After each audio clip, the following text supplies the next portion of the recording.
Well,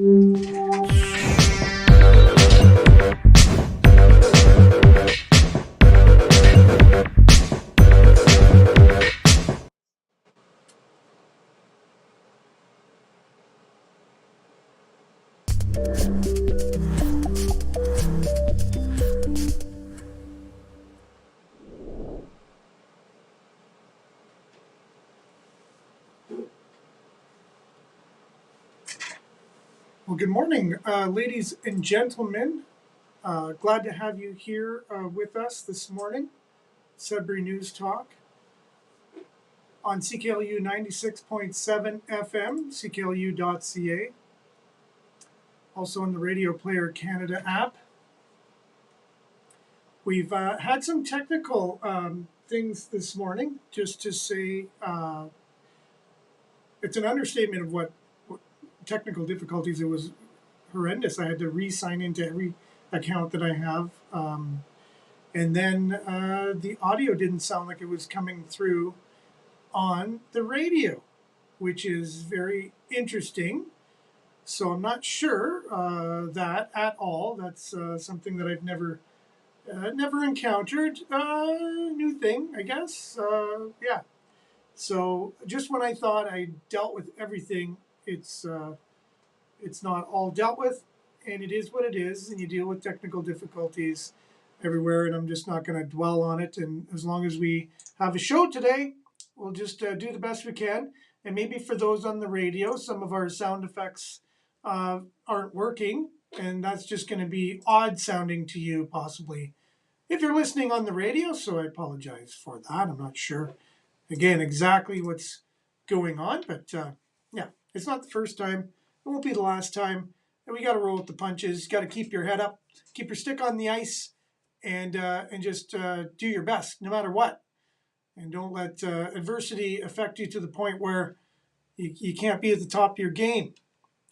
A lot of sports analogies because Stanley Cup playoffs going on, and there's lots of really cool games. I don't think I've ever seen such good hockey in my entire life. It's fast, it's exciting, anything can happen. There's some horrific calls being made, like the game yesterday in Minnesota, I believe, seeing the highlights this morning. Foligno from Sudbury called a questionable call, which led possibly to them losing the game. And anyways, so interesting anyways, regardless. You got to love the Blue Jays. They just beat the Yankees. Maple Leafs won in a game they should have lost, but I think the hockey gods were smiling on them just with the energy of the game and things like that. So just it's interesting, and if you're a lover of sports, some really cool sports going on these days. So that's my sports verbiage this morning with the challenges I've been facing. And with that, good morning, David. Thanks for being with us. And just remember to stay safe today. That's why I shared David's salutations this morning right away. We'll get into the weather momentarily, but it's a lot of snow this morning to begin the week. And I wasn't happy, to tell you the truth. And we'll have weather coming up shortly. We'll get into that more. We're also live streaming cklu.ca, so make sure to click on the Radio Player Canada app logo. Stream us anytime. Listen to us. Take us with you anytime. If you download the Radio Player Canada app, listen to us anywhere, anytime on your favorite device. Also, we're streaming at Facebook Live, facebook.com/Sudbury News, youtube.com/Sudbury News. Thanks to our Facebook and YouTube moderators. Grateful for the job that you do. And thankful to all of you that are joining us. We've been kind of growing lately, despite possibly some algorithms or whatever that might get us caught in the crosshairs of different things that are being held back on social media. We're still continuing to grow despite things like that. And so as we just continue to move forward, eventually we'll, if the powers that be keep allowing us to continue the show, we'll be here. And with that, also, all of you joining us this morning. Judy, good morning. Thanks for being with us in this Sudbury snowy beginning to the week and beginning to the day.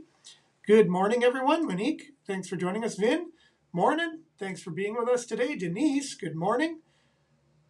Again, I hope you all are having a fantastic day despite the weather. Good morning, everyone.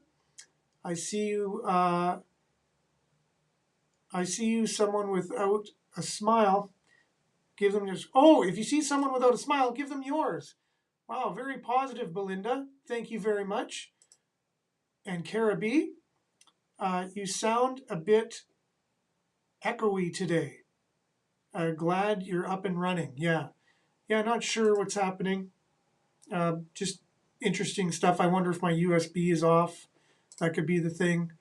I might have, not sure what's going on here. Let's see if it is.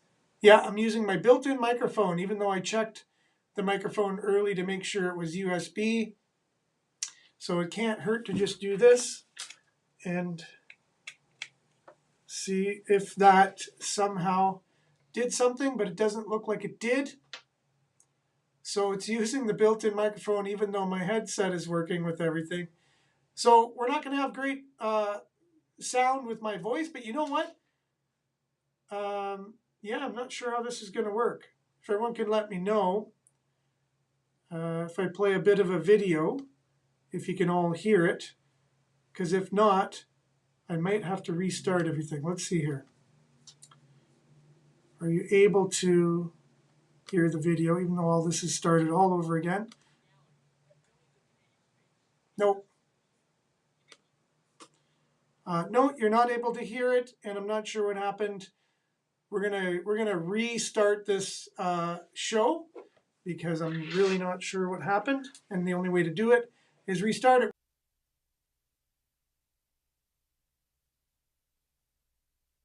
All right, it looks like we're back without me doing anything with the recording. I thought I'd have to go back in and redo everything. Here we are learning on the fly. Apologize to our radio listeners because you're listening to music and me at the same time. Thanks for being with us, and thanks for being understanding with technical issues that we go through here on the show. It's a work in progress, and with that, let's just get into everything today because it's a really great show. I got a really great deep dive today, and so lots of news always happening on the weekends. There's also sports, so let's dive right in with some weather. And we'll be back right after this.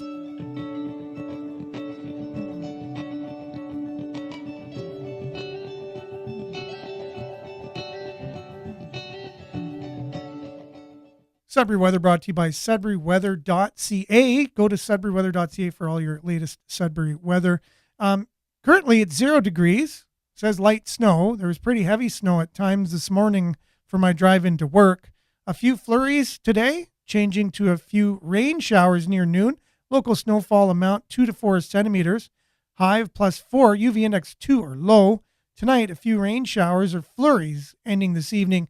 Then cloudy with a 40% chance of flurries.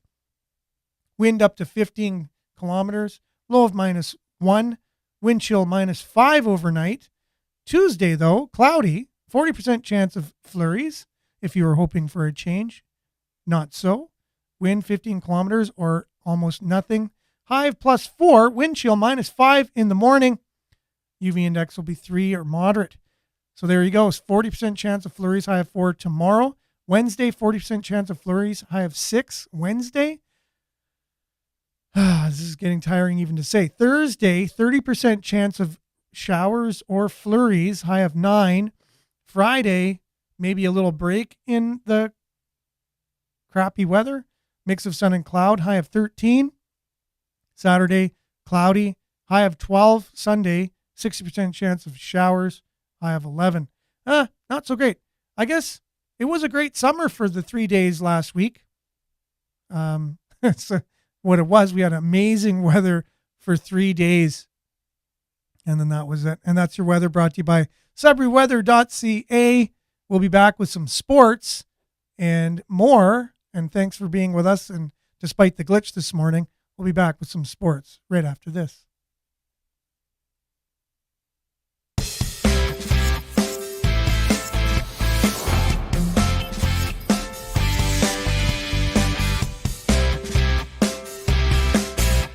Sudbury Sports brought to you by that Sudbury Sports guy, Randy Pascal, and his website, sudburysports.com. We got some 5 news. They basically tearing it up, destroying their opponent yesterday, and then after a loss on Saturday, barely losing 98-97, something like that on Saturday, but coming back with a vengeance to get a new record, 162. They beat their old record for the NBLC of points per game. So 162, 139. And how about we just hear from Coach Logan Stutz on that performance, on that game, as we're trying to find it on the screen here. Here we go. How about this?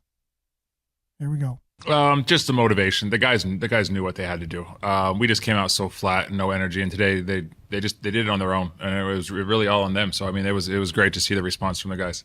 Yeah, no, you're definitely right. I think we're shooting one of the third least amount of threes in the league, which is very uncharacteristic for us, but we've been attacking really well lately. We knew they didn't have a rim protector, so I just emphasized get to the rim, get to the free throw line, and then we start making an extra pass, extra kick, whatever it looks like. So credit to the guys for doing that. They got to the rim, and then the mid-range was opened up, then the threes opened up. So, I mean, the game plan was to get to the rim as much as we can tonight, and that's kind of basketball we've been playing lately. It was unbelievable. I mean, if you really just look at the first 14 minutes, I think he had 30 points in 14 minutes. So, I mean, that was a great response. And I mean, I think he's the MVP of the league. I think he came out and showed it, and I think he's going to do it the rest of the way and continue it into the playoffs. So that's good to see. Yeah, I mean, these back-to-backs are going to get us ready for the playoffs. I know we see back-to-backs in the playoffs. And they came out and they played tough the first night. They played tough, and we responded in the second half, but we had a little too much of a hole. And then today we just came out and played a complete game, and that really helped us. About halfway through the fourth, I knew the record because we have the record, so we just broke our own record. So I wouldn't mind keep breaking that. That's fine with me. I don't even know how to answer that, man. It's just playing the game of basketball, and just my teammates did a good job of getting me the ball in my spots, and that's really it. We just got a lot of talented offensive players, so we just got to keep the ball moving and just don't let it stick. That's it. Just playing hard. It's a good basketball team, hungry team. They get a chance to play us. So, I mean, they just came in and punched us first and never let up. So we threw the first punch today. There you go. Sudbury 5. Their press conference after their record-breaking win yesterday at the Sudbury Arena. For those who had tickets and were there, you were treated to a special time. Now with Sudbury Wolves, they were at the 2023 draft. They picked up 15 new prospects in the 2-day priority selection event Friday and Saturday over the weekend. And most notably, the number one they picked from the Mississauga Senators, Caden Taylor, described as a sniping forward. In a media release issued by the Wolves, Taylor is credited with earning 121 points and 58 goals and 63 assists in 60 games played. And the Wolves VP and General Manager Rob Papineau said to begin by being able to select Caden at 9th, went 9th overall, was something that all week we were anticipating and building up for. Just the way he shoots the puck and the way he can score goals. It is unique at his age, and we're really excited to be able to pick him because he's got the potential to score a lot of goals in this league.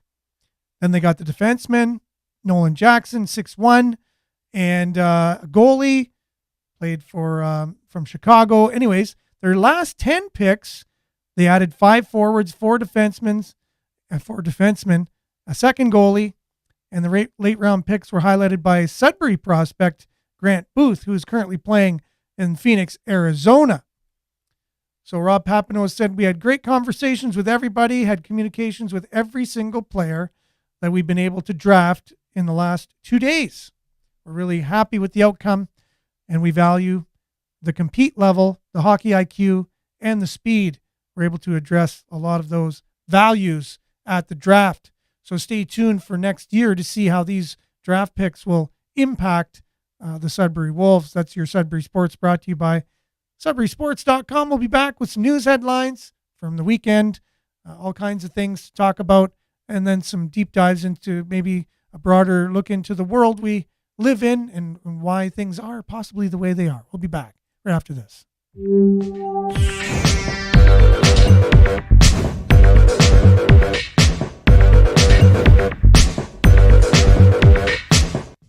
Alrighty, welcome back. Sudbury News Talk right here on CKLU 96.7 FM, Sudbury News and Views, where we share our views, your views on the news that we have going on here and around the world. A lot of comments coming in here. Some of the ones backed up from, I fixed the problem. A little glitch on the radio as I was fixing that, but good morning. Yes. Okay, here we go. So all the good mornings again. I don't know if I might have missed some of you or not. Jason, good morning. Thanks for being with us. You must have just come on after the glitch. Good morning from Espanola. Denise, sounds much better. Thanks, Vin. Good morning, Claire. Thanks for being with us. Monique, good morning, everyone. And yeah, we're going to have a great morning here, a great discussion on the news topics of what's been going on in and around our city. Just started off with the weather, some sports, and now maybe let's dive right into interesting here. NostalgiaCon attendees harken back to those days of yore. So Degrassi High actors Stacy Mistison and Pat Mastroianni were among the attractions at Sudbury's inaugural NostalgiaCon held at Cameron College on Sunday. And again, I apologize for reading names on the fly. And I was not that big of a Degrassi High fan myself, so I have to say I'm not a huge a fan, so I wouldn't wouldn't roll off my tongue, right? So I do apologize for those Degrassi High fans. And I know there's a lot of them. And I do know I have watched a few of the shows. So it was a good show. Nothing wrong with it at all. But NostalgiaCon, I guess it's like a retro fest kind of thing. Everyone gets there and goes to reminisce about memories, about past shows, things like that. Anyway, so that took place in Cambrian College this weekend. Maybe you had a chance to get out there and enjoy it. Public service strike, union stepping up picketing efforts starting Monday, that is today.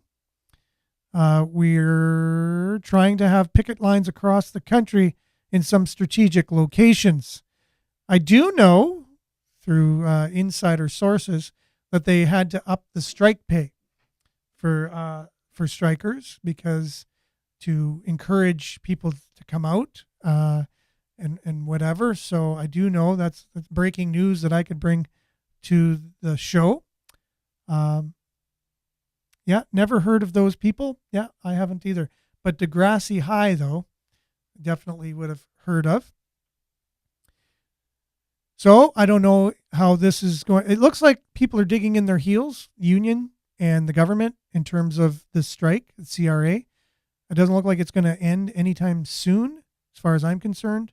Their main concerns are the remote working. So during the pandemic, workers were able to go work from home, and a lot of them were hired.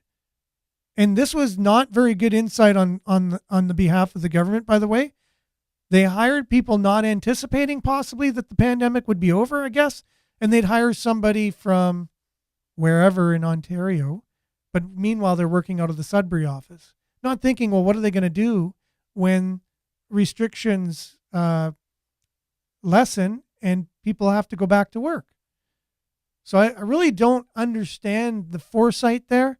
So now they're like, well, a lot of these people who are working don't even live anywhere near the offices they were hired to work at. So you need to grant us remote working privileges, something that's never been granted ever. It's unprecedented in these circles in the government. So for the first time, you're going to have to say, yes, we can work remotely, and then we don't even need a building anymore. Everyone will just be working from home, which, you know what? I don't even think that was that bad of an idea to begin with. Before the pandemic, I thought, why do people all have to go into the office? It should be your production. If you can produce what you're doing, you should be able to do that from anywhere, anytime. And as long as you get the numbers and things and the quotas that your job required, you shouldn't have to do the old school punch in, punch out, and micromanaged and look at having someone over you all the time, making sure you're doing your job. Anyways, but that's the case there. And then there's also the, I guess, 15% increase in wages over the next 3 years. Right now, the government's come back with 9%, which to me is pretty darn close. It's either 13 or 15%. Anyways, it's quite a bit compared to other people. I know people that are getting paid less now. Like, wages are going down for a lot of people. So it's not like keeping up with the, our economy or the private sector. It's way ahead of the private sector. It's like crazy ahead. So yeah, it's hard to make an argument for the raise aspect of their demands, but the working remote I can see. But again, that was them shooting themselves in the foot. Unions for money, not children, not our country's money. Correct? Hoping our country rises before winter this year, and we saw China say September they are done. What's that meant? What that means, I don't know. For sure, that's part of our deep dive today. What's going on in the world? Appreciate the early segue there. Once we get through our local news headlines. Yeah, working from home. That's true. If everyone was in a 15-minute city, let's say, it would make it a lot easier to coordinate a 15-minute city for sure. We need to socialize with each other. This is locking us up in the house isn't normal. But again, these are the workers demanding it, right? Hard to feel sorry for them when we can't afford fuel and groceries, and that's exactly my point, right? So other people aren't getting raises. It's not normal, but there's really no accountability with governments. That's the problem with our healthcare system, our education system, our government. Money just comes in. Like, there's no, in the private sector, money doesn't just come in. If you can't make your business work, your business goes out of business. And you see 80% of small businesses in the first 5 years go out of business because it's so hard to find that balance, to make a profit, to earn a living when it's the law of nature. It's like, if someone doesn't like what you do, they're not going to give you money. Whereas in government, there's not that accountability. You can just ask for more money. It's always coming in. Education system as well.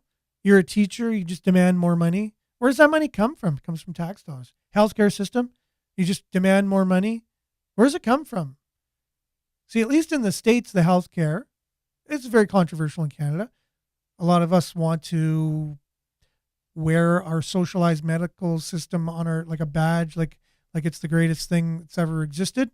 However, I've seen the opposite when I lived in the United States. And if a doctor isn't good, people won't go to that doctor. That doctor can actually go out of business. Whereas in Canada, you're going to be the worst doctor as long as you're not sued for malpractice or something, or break the law, or do something against the government mandates, as we saw in the last 2 years. You can continue to practice till the cows come home. And that's the problem with our socialized healthcare, our socialized public education system, and just our government in general. They just demand more money, and unions are good to a certain extent, but unions also have a bad side as well. So if we're talking about a union, you got to talk about the good and the bad. It's like talking about your husband or your wife or your partner, your girlfriend, boyfriend. It's not all good, right? It's not all bad. So unions have good sides to them, and they also have bad sides to them. And the bad side is they always have to make a need for themselves. They always have to be fighting for the next thing. If they eventually say, you know what, we got it good, guys. this is great. Then it's like, well, why do we need you anymore if you're not going to do something to make my life better than what it is now? So it's basically like a cancer, because once it starts, it can't stop. It always has to be fighting for the next thing, and then it just becomes insane. Like their demands are just insanity after a while. It's allowed to run rampant in government settings, healthcare, teachers, education, because that's coming from tax dollars. It's just raise the taxes if we need more. Just take more from the people. That's all. And there's no accountability.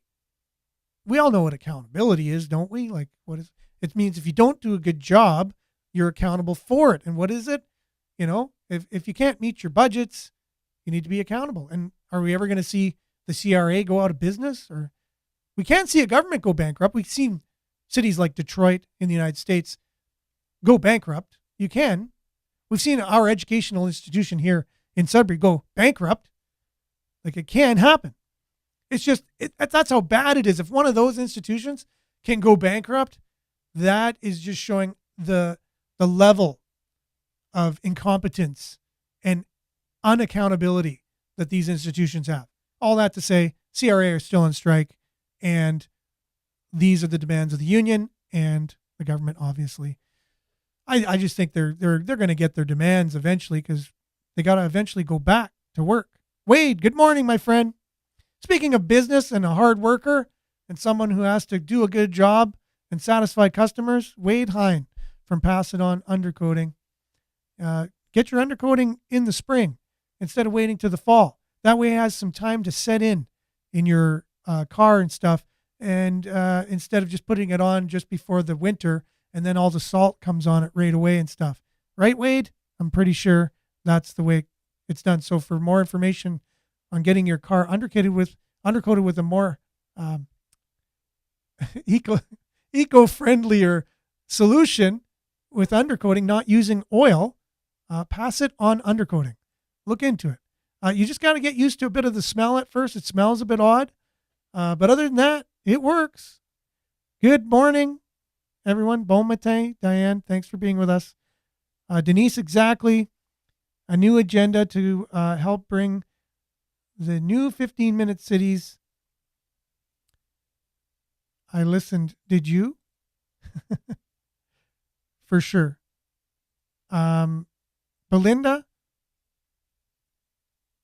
such an unbalanced society. That is correct. There's reasons for that. Or a secretary pretending to be a doctor. Oh, yes, we covered that story in Sudbury as well. Just a little slap on the hand there for that person. That's pretty crazy. Okay, yeah, that is true. I'm going to just get some of the comments up on here so we can move along. Those that are on Facebook, you can see them in the comments, but I'm just going to get these up here. Did you see the fighting with the cops and people in Montreal? No, I did not, actually. Did not see that. So we're going to just move along here, but thank you so much. Continue to comment. Make sure your comments continue to come in. Those on the radio, I'll try to share as many of them as I can, and also keep things moving along. And if you're listening on the radio and you never had a chance to see the show, you go to Facebook and just check out Sudbury News. So facebook.com/Sudbury News. You can watch the show afterwards, and you can still comment. Your comments will still come up. You can still have the conversation after the show is live and continue the conversation throughout the day, which I've seen many, many people taking advantage of. Update, fatal shooting at Overtime Sports Bar and Grill this weekend. Should have started that with the headline. Apparently, a 22-year-old young man was shot and later pronounced deceased at the hospital following the shooting. There was a group of people that were involved in an altercation, but one of them ended up pointing the gun at another and shooting them, fatally shooting them. And this particular person is still on the run. Here are some pictures, and I don't know why. Here we go. So we'll try to get that as large as possible, so for anyone to see it. Sorry about the quality of the picture and all that stuff. But anyways, The person is still on the run. They have not apprehended them. I'm wondering in this day and age why that can't be done a little bit sooner. Enlarge it as much as I can. I wouldn't be, that looks like anyone. That could be anybody. So hard to tell from that. Maybe you can tell from the clothing. Not sure if you know this particular person. If you do, call Crime Stoppers or call police. It's not cool having somebody out there on at large who just killed somebody. So comment here from one of the people. Don says, so there's no threat, which the police said there's no threat to the public. He said, so there's no threat to the public when someone has an illegal firearm and they used it in a crowded public place to kill someone, and they're still at large and can potentially do it again in another public place full of people. Well, thanks for the reassuring pep talk. Little cynicism there for sure. Couple more comments. Good morning, Julia. Thanks for being with us today. And Denise is sharing a link. I'll just put it up here. Looks like it's the linknewspaper.ca.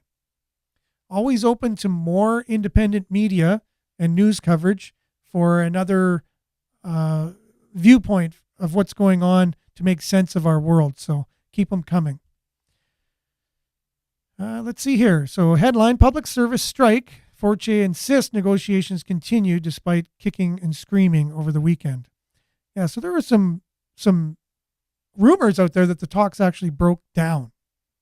Treasury Board and President Mona Fortier insist negotiations between the federal government and the country's largest public service union are ongoing this weekend, despite what she refers to as ups and downs and kicking and screaming over the past couple of days. There was an accident. Capriol Lake Road, it reopened yesterday. So Capriol Lake Road in Greater Sudbury has reopened after being closed for several hours following a serious motor vehicle collision.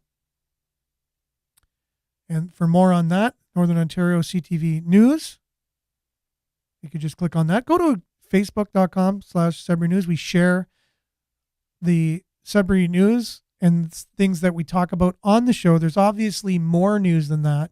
If you go to Sudbury.news, we have a news aggregator where we take all local news and just put it in one place. And when you click on it, it goes to the news source itself. And so we're just trying to do a service for the community where we bring all the local news into one place instead of like jumping all over the place all the time. It's in one spot, and you just click on it and it goes to whether it's Sudbury.com, CTV Northern Ontario, Sudbury Star, CBC Sudbury. It goes to the source of the local news. Long-term care homes and a dumping ground for patients with high needs, says Sudbury, Ontario doctor. We covered this a while back, and it's still going on, apparently. I guess it wasn't resolved, nor did we think it would have been that soon. When people have residents, patients, that they have no other place to send them, they'll send them to us, long-term care facilities, instead of just for people that are rather up in age, and this is a place where they can live out their years kind of thing. They're getting people with special needs and people that are, I guess, falling through the cracks in our society, and no one else knows how to deal with them. So they're, according to this doctor, just dumping them into long-term care facilities, which is putting a burden on them. Okay, yes. We'll cover what you're talking about, Denise, in our deep dive today. Definitely a little bit of the migration.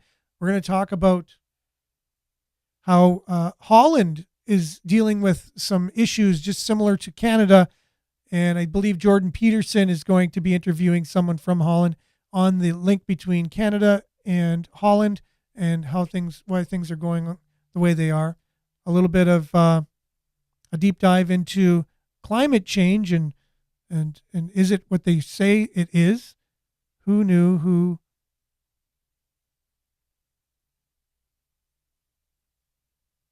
Yeah, not sure. Okay. Yeah, exactly. Who knows who else the person is going to shoot? Exactly. Thanks, Julia. My eyes have seen better days. No pun intended. There's a little, yeah, exactly. A lot of distractions going on here, and we could cover so many of them. We only have so much time in this 1 hour show each and every morning to try to shed light on all of these things the best we can and still make it a show for everybody as well, a place where we can all come and discuss the local issues that are going on, make it a safe community orientated show and place. But yes, we'll get into some of those deeper things to try and make sense of the world around us. Government funded homes are the worst for being funded. Yeah, exactly. Government funded homes compared to private homes, there's always that, is private better than public argument goes on. And I think there's value in both of them, but I'm usually on the side of private mostly, just because business is my background, and I've seen business do a better job than government because I've been in government as well. And business a lot of times will do a lot better job than what a government can do, just because they're used to accountability and they're used to the type of work ethic that is cause reaction. They think outside the box. They're able to deal with problems quicker, and because it usually means something to their bottom line, they depend on it for their livelihood. They depend on how good they work for their livelihood. They don't just depend on the job itself for their livelihood. And unions to protect them. Small businesses don't have unions, right? Either they do a good job or they don't. Okay, so Cindy is saying high needs for HSN. Yes, for nursing homes. There's over 125 patients at HSN waiting on nursing homes. That's why surgery is falling backwards. So that's also to do with the people getting dumped in our long-term healthcare facilities and how that's affecting HSN. Okay, headline here from Spencer Fernando, who's an independent reporter, spencerfernando.com. He's got a really great insight into the another view of Canadian news. As they hit Canadians with the carbon tax, rob us of our hard-earned money, and weaken our energy sector, the Liberals aren't even, let's go here. The headline doesn't fit, aren't even tracking the import of their climate policies, or the impact of their climate policies. So this is a really great story about possibly some hypocrisy with the climate change policies and how good they're doing, along with, they got the carbon tax out there, a way to tax us into utopia, but they're not even tracking their policies, which then begs one to question what the reason for these policies are. Are they really for the climate, or are they for control? So climate or control? That's the question. And if it gives them more control, are they really doing it for climate? And if they really were doing it for climate, don't you think they would have been tracking these climate policies a little more closely? And so with that, we're going to go into our deep dive today, try and make a little sense of the world we're living in. The news clips are pretty self-explanatory, but let's just begin with this, the climate, and what does that have to do with our healthcare in any way, shape, or form? Andrew Lawton unpacks that for a bit, and we'll be back with a little bit more right after that.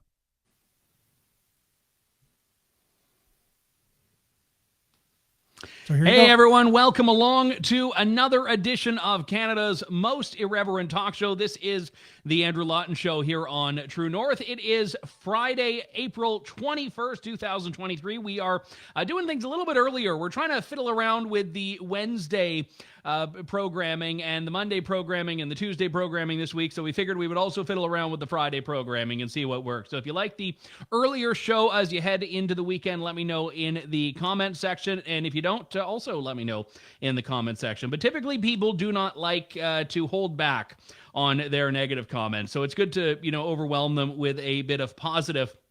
I want to talk this week because it is a Friday, and we like to go out with a bit of the lighter side of the news with a discussion about this heist in Toronto at Pearson Airport, a $20 million heist. Now, when I first heard this, I assumed someone had just like made off with a grocery cart, because if you've been to a grocery store lately, I think like that's the price of basically 4 eggs and a pot roast gets you to the 20 million pretty quickly. But it is not groceries, it is not food products, it is gold and other valuables. If you were an Austin Powers fan, $20 million that they took away, and without so that's pretty cool. But at the same time, that's not the story that I shared to be able to share with you today. I'm not sure what happened there, but it's okay. And that is an incredible story. Someone made off with $20 million of gold over the weekend in Toronto, just took it off the airplane.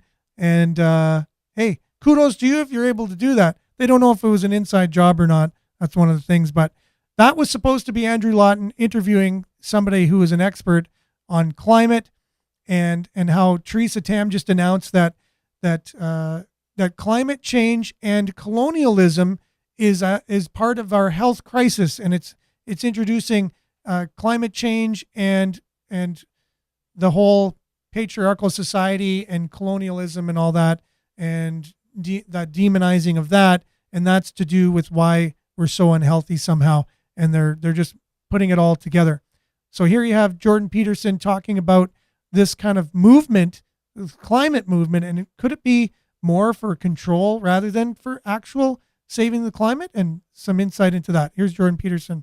We'll be right back after this. In Canada, I believe it's clearly the case that Prime Minister Justin Trudeau and Deputy Prime Minister Freeland, and also the socialist, hypothetically, Jagmeet Singh, who's propping up the Trudeau government, are aficionados of the WEF, of the World Economic Forum. That's absolutely crystal clear. He won't answer questions on the floor of the House of Commons. He's even got a bill that would allow him to censor the internet. It's almost as if he admires the basic Chinese communist dictatorship. Will he tell us, does he still admire the basic Chinese communist dictatorship as he so profusely said he did several years ago? Yes or no? Trudeau has put forth a set of policies, just transition recently, that are essentially aimed at eviscerating the Canadian energy industry, demolishing the forestry industry, and doing exactly the same thing to the Canadian farmers that the Dutch government is doing to the Dutch farmers. They've called for a 35% reduction in fertilizer use across the board, independent of how much fertilizer any given farmer uses per unit of food, not knowing at all that the farmers have strived diligently for the last 6 decades to be so hyper efficient with fertilizer use, because it's expensive, not least, that it beggars description. I mean, they use satellite technology in their in the machines that distribute the fertilizer to make sure that it's never overused. And they're unbelievably productive.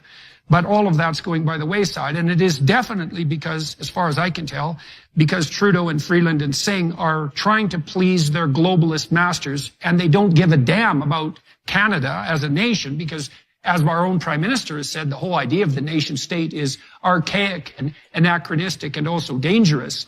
And so you think the same thing is happening on the Absolutely. on the Dutch side. And so what do you think is characterize the globalist agenda for me?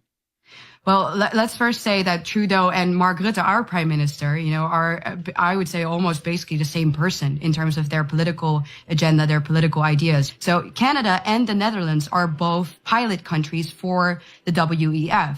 We are both pilot countries for the globalist agenda. But I think that the Netherlands is maybe even an easier target, because we are already part, in a way, of a supranational organization, which is the EU. All of these policies come from the European Union, and they obviously base their policies again on the Sustainable Development Goals that come from the United Nations, and the World Economic Forum adopts those as well. So when I hear you talk about Trudeau, it's as if I hear you talk about Mark Rutte. They're quite literally the same person when it comes to ideology. What a tremendous honor and pleasure to welcome Mark Rutte, the Prime Minister of the Netherlands. So that is really important to know. And these people cater to that globalist ideal, which I think they are able to sell again to the population with this fake idea of virtue. So if you look, for example, at the Sustainable Development Goals of the United Nations, there are 30 of them, or 17, I think, 17 Sustainable Development Goals. All of them, if you look at them, sound wonderful.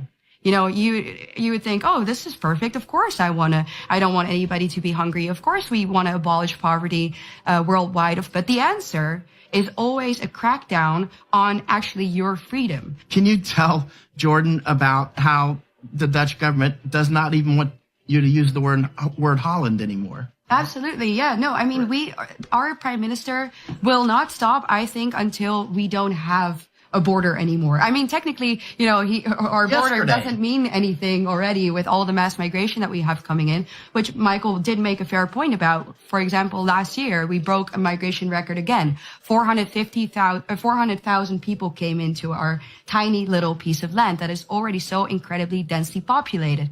The majority of the Dutch people have been against. How many people are there in Holland altogether? We have about 18 million people. What's the population? 18 million, and we are about half the size of the American state of Indiana. Okay, 18. To the point of the borders and stealing national identity. Just yesterday, that the protest where you led the way, where some people chickened out, but you took the lead truck. Excellent. While that protest was going on, the Extinction Rebellion tried to interrupt the protest that we were at, which was very peaceful. And a very happy event, actually, the one that we were at with 5,000 or 10,000 people. I don't even know how many were there. The Extinction Rebellion was blocking A12, right? Highway A12. And so the Dutch police actually asked the German Polizei to send water cannons over, which they did. They sent water cannon trucks from Germany. Polizei were driving in, Polizist trucks, and they started spraying down Dutch protesters. This is amazing to think about. You would never have thought that 80 years ago that we would join forces again in a military sense with the Germans, but now we have. And one of the trucks, in a spate of just irony, it was Hun 2. Hun 2, basically the Huns are in Netherlands. Oh, wow.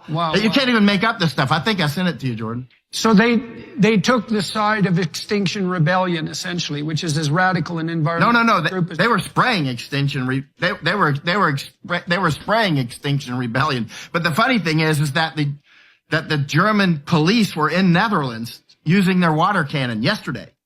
So even from like a legal perspective, what's important, I think, to know for a country like mine and any country in the European Union is that a lot of our laws already don't. So if you want, you can watch the rest of that video. If you just, if you want to look into that situation, what's going on in the Netherlands and how it relates to what's going on here. Basically, the policies on farmers. The Netherlands has risen up and protested similar to what our protest looked like back in February here in Canada. But all of the tractors and everything blocked. They've done a really great job in terms of really getting the job done. They've done a great job. And there is a huge attack on the way our economy was. And thanks, Stephen, for correcting me there. It's not on colonialism. It's on capitalism, which is also part of capitalism is colonialism. It's all underneath the same umbrella. Correct. But capitalism, yes, that's to do with climate change, right? So we need to be communist instead of capitalist in order to save the environment, according to Theresa Tam. Not sure if that has anything to do with her upbringing or her ideology. I have no idea. It could be, but that's the question I have. And we're just going to be educated here because I know David was wondering if I was just trying to always attack Trudeau. But how about we just educate ourselves as to what this new climate action that we're taking really means and how it all fits into common sense. And we'll be back right after this. Wake up. You're having a dream. Here's the reality. Oil, natural gas, and coal provide 84% of all the world's energy. That's down just 2 percentage points from 20 years ago. And oil still powers nearly 97% of all global transportation. Contrary to headlines claiming that we're rapidly transitioning away from fossil fuels, it's just not happening. 2 decades and $5 trillion of governments investing in green energy, and we've barely moved the needle. This was supposed to be easy.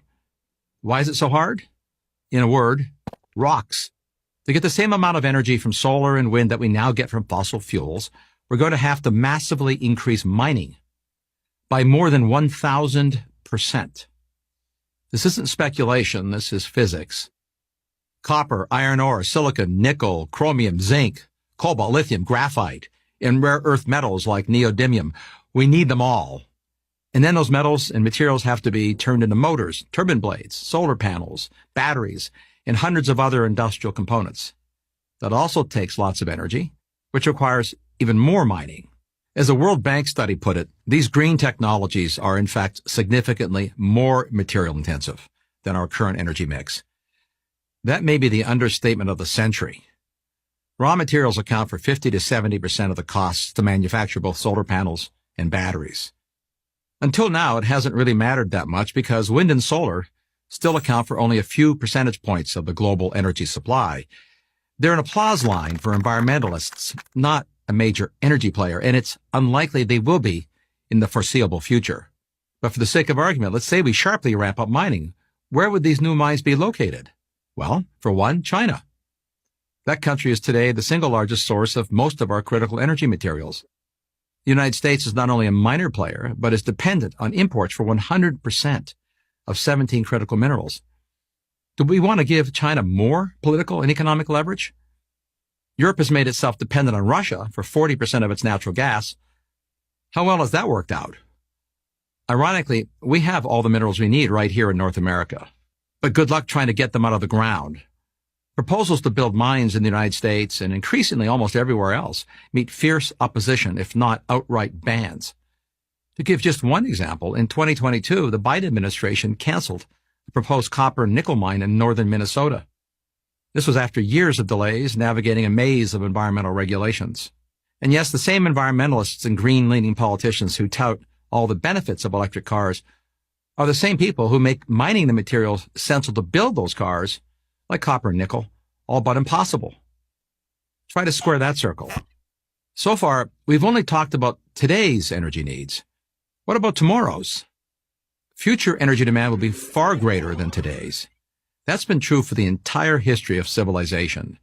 The future will not only have more people, but also more innovations. And entrepreneurs have always been better at inventing new ways to use energy than to produce it. It's obvious but worth stating. Before the invention of automobiles, airplanes, pharmaceuticals, or computers, there was no energy needed to power them. And as more people become more prosperous, they will want the things others already have, from better medical care to vacations to cars. In America, there are about 80 cars for every 100 citizens. In most of the world, it's about 5 per 100 citizens. Over 80% of air travel is for personal purposes. So that's 2 billion barrels of oil a year. Hospitals use 250% more energy per square foot than an average commercial building.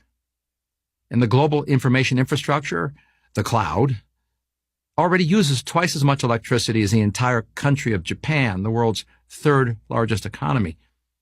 The massive data centers at the heart of the cloud alone consume almost 10 times more electricity than the world's 10 million electric cars.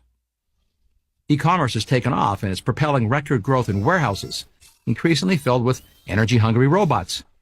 America's truck freight index more than doubled in the past decade to deliver the goods to and from those warehouses. These are today's known trends. While we can't predict the future, we can predict there'll be more innovation in robotics, drones, quantum computing, biotechnology, and new industries not yet imagined. All of it will require more energy, a lot more. Fossil fuels, nuclear energy, and yes, renewables will be required. But if you think we could get it all from wind and solar, dream on. I'm Mark Mills, Senior Fellow at the Manhattan Institute for Prager University. Yeah, so one way they can maybe accommodate the fact that we won't have the kind of energy for the population that we have or the standard of living that we have is just change the way we live, right? Maybe make everybody just not leave their house or not drive a car or not have a carbon footprint, and then you wouldn't have to use that much energy, right? So I think there you get, I think Dave wants us to talk about the idea of a 15-minute city. it's going to be a great idea when we don't have the energy because we don't use fossil fuels anymore because they're too dangerous, but we don't have any other energy source to continue to live the way that we're living right now. It's just going to be the solution that just makes sense. Common sense will tell you that that's probably the way things are going. But you just have to go to canada.ca apparently and type in 15-minute cities or smart cities, and you can do that you can do the research on your own. We will particularly come back to that at different points on the show. But most of the people watching already are educated on that, and you might do well to be educated yourself on that. Take the time. It's your life, right? Your life should be important to you, and what your future is as well.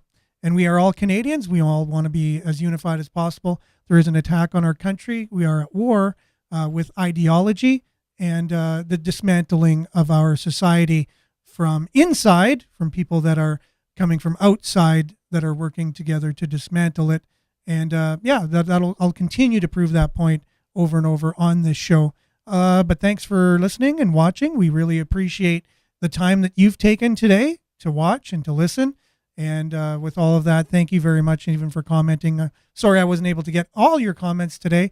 Thank you very much. We'll be back same time, same place tomorrow on the same station.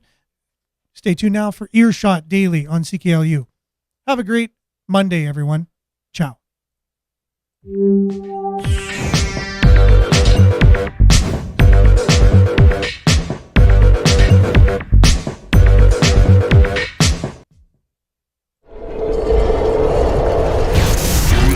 This is Sudbury News Talk on the morning shift.